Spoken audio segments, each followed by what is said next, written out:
Kalwan education सोसायटीतर्फे बांधण्यात येणारी नवी इमारत विद्यार्थ्यांसाठी विविध सोयीसुविधांनी सुसज्ज असेल। या इमारतीमुळे संस्थेच्या वैभवात भर पडेल। यामुळे विद्यार्थ्यांना ज्ञानार्जनासाठी प्रेरणा मिळेल। या इमारतीचे बांधकाम जलद गतीने पूर्ण करावे, या माध्यमातून शैक्षणिक गुणवत्तेचा आलेख कायम राहील, असे प्रतिपादन राज्याचे उपमुख्यमंत्री अजित पवार यांनी केले। कळवण येथील कळवण एज्युकेशन सोसायटीच्या आरके माध्यमिक व उच्च माध्यमिक विद्यालयाच्या नूतन इमारतीचा भूमिपूजन सोहळा आज दुपारी आयोजित करण्यात आला होता। त्यावेळी उपमुख्यमंत्री अजित पवार बोलत होते।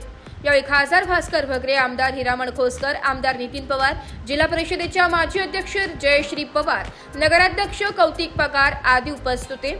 उपमुख्यमंत्री अजित पवार म्हणाले की दुर्गम आणि डोंगरी भागातील कळवण एज्युकेशन सोसायटी शैक्षणिक गुणवत्तेचा वारसा पुढे नेत आहे। या शाळेतील अनेक विद्यार्थी वेगवेगळ्या क्षेत्रात कार्यरत आहेत। या विद्यार्थ्यांनी संस्थेच्या मदतीसाठी पुढे यावे, तसेच सामाजिक दायित्व निधी संस्थेला मिळवून देण्यासाठी प्रयत्न केले जातील।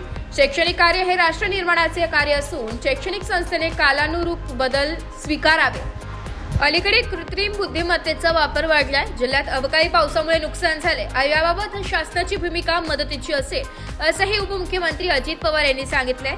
आमदार नितीन पवार मनोगत व्यक्त करीत संस्थेला सर्वतोपरी सहकार्य करण्यात येईल असे सांगितले।